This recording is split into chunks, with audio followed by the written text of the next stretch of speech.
Hello everybody and welcome, I'm Common and Cam, and today we're going to be ranking every Bruticus design from worst to best.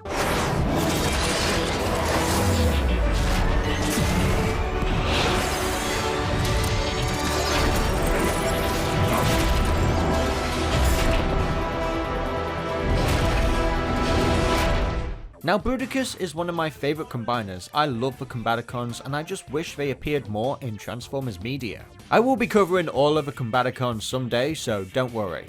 So without further ado, let's just dive straight into the tier names. And first up, of course, had to be Bruticus Online! Ready for action! And now for the second tier. Mission accomplished. Cybertron is ours. And now for the middle tier. Maybe that wasn't such a good idea. And now for the fourth tier. You're gonna pay for that! And finally, for the worst tier, it had to be Bruticus angry.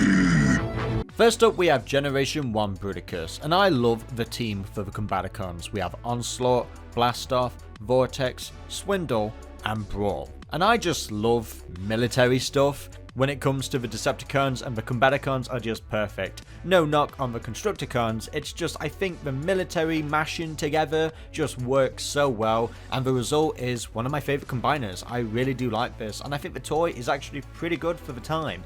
Now there are some slight changes when it came to the cartoon. That was mostly because the designers for the cartoon didn't have the full details for the toy. All they had was line art, so they kind of had to improvise, and I think they did a really good job. Of course, the chest is not white like the toy, it's the Blastoff centerpiece, and I actually like these colours better. I don't like the all grey on the toy, but no, I think the cartoon is superior. Not knocking the toy, I just think the cartoon is better. Now for the fun of it, let's have some mini Bruticuses. We have the Battle Tactics and the Creo toy. The Creo is garbage, god damn it, he's so ugly, bless him. But the Battle Tactics, he's pretty cute, he's an angry little monster.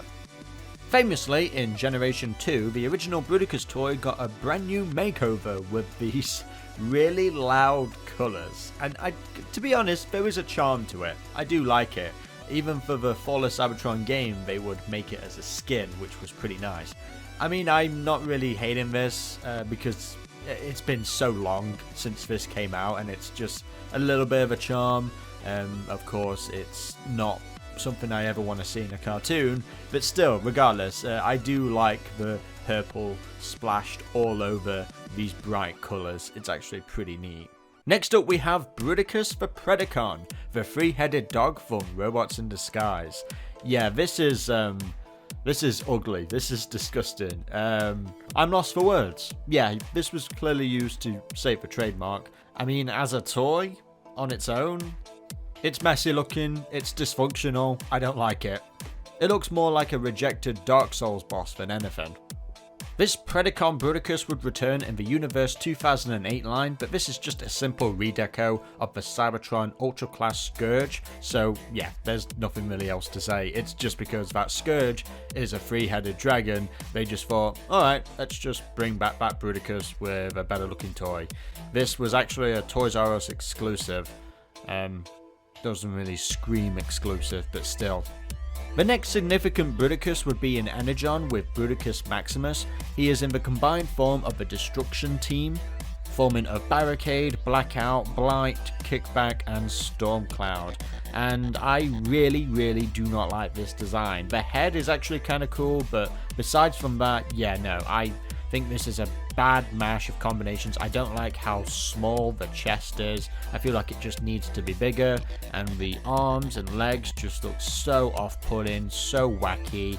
The colours just don't match with each other at all, and yeah, this is just another Energon design that I'm just not that fond of. The toy looks really awkward as well, and not that fun to play with. This same Bruticus would get repackaged and repainted for Revenge of the Fallen, and it doesn't do anything to save it. This is still an ugly looking design.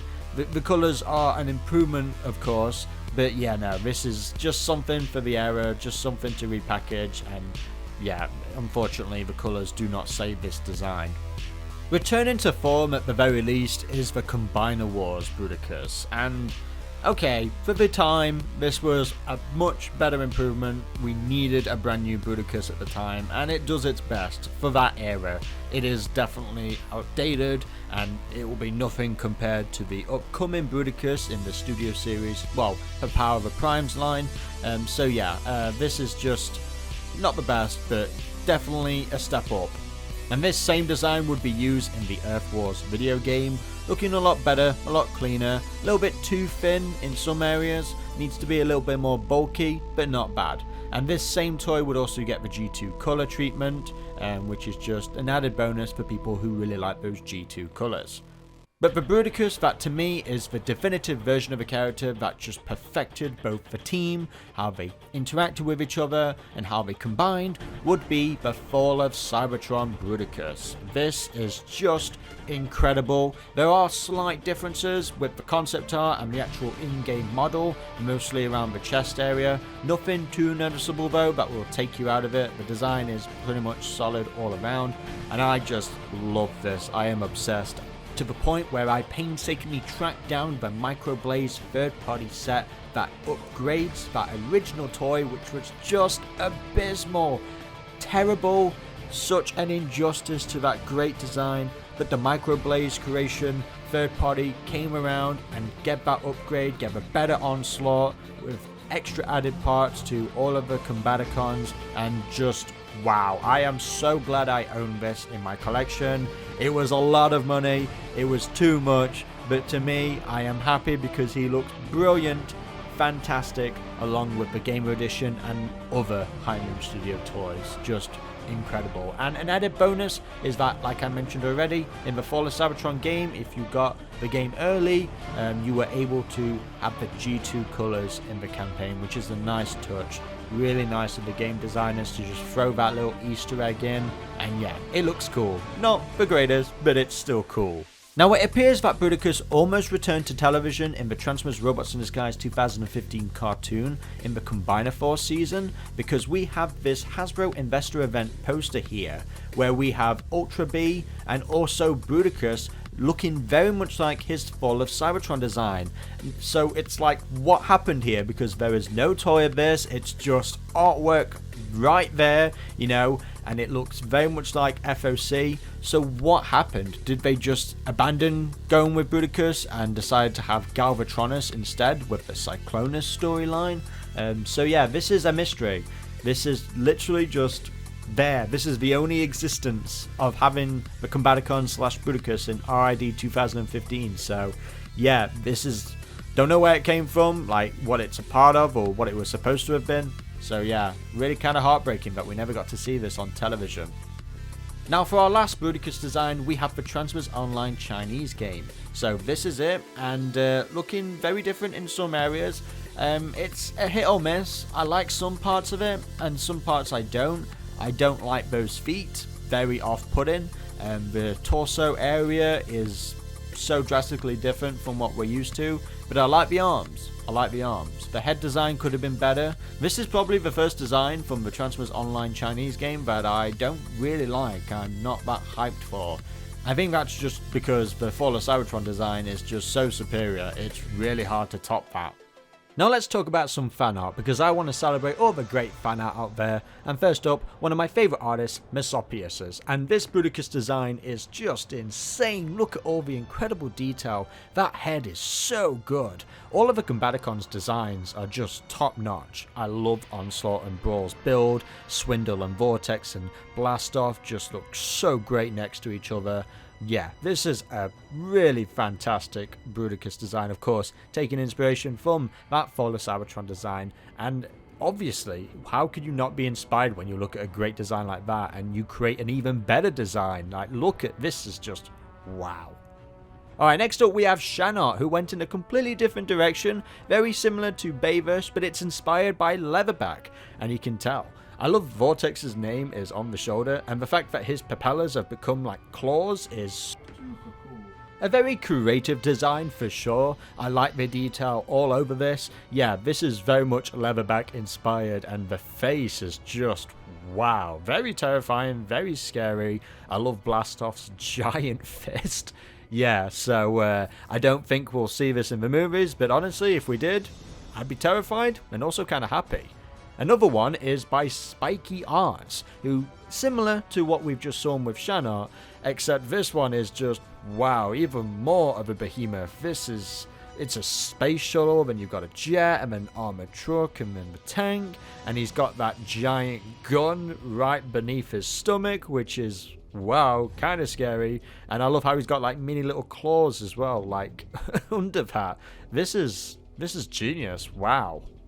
Alright, next up we have Eggboy09, and I love the bulkiness around this. I like how long the arms are, and how they've switched up the Combaticon route. We've got actually Onslaught for the leg, still Swindle as a leg, but we've got Brawl as the top part, which I think is a really good choice for this kind of design. Like the wheels being on the waist is super cool. Yeah, a good reinvention of Bruticus.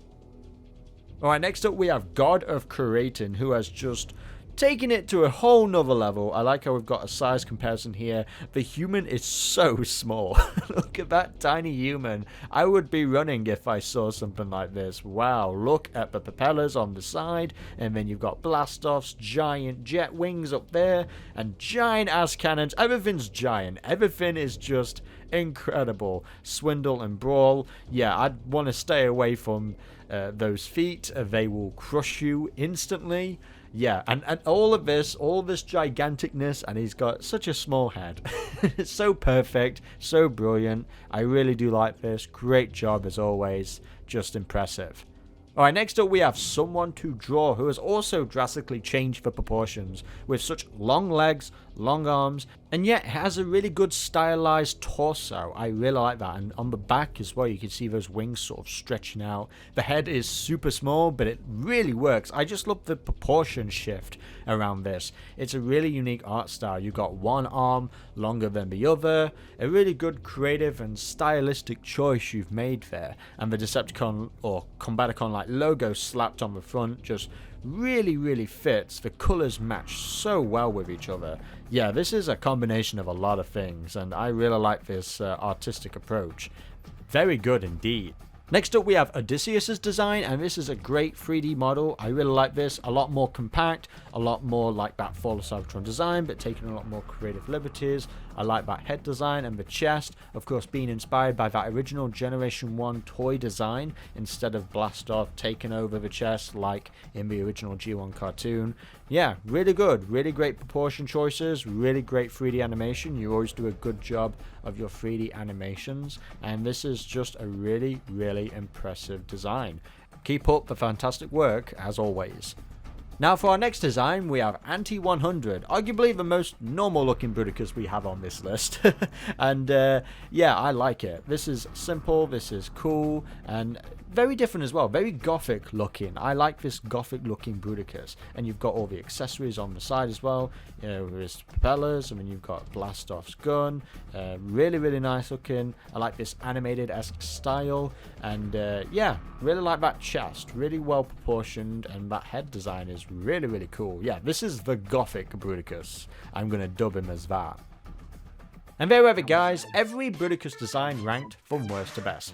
You know what I'm going to say, my favourite Bruticus design of all time has to be the Fall of Cybertron designs, but we've seen a lot of fantastic fan art that may beg to differ. You know, there's so many great fan art designs of Bruticus, it's really hard to narrow down my favourite. They're all good, so they all belong of course in the highest tier. There we have it guys, let me know what you think in the comment section below, which Bruticus design is your personal favourite, and to keep updated be sure to like, comment and subscribe, and click on that notification bell to get all updates instantly. Until the next video, I've been Common and Cam, and goodbye.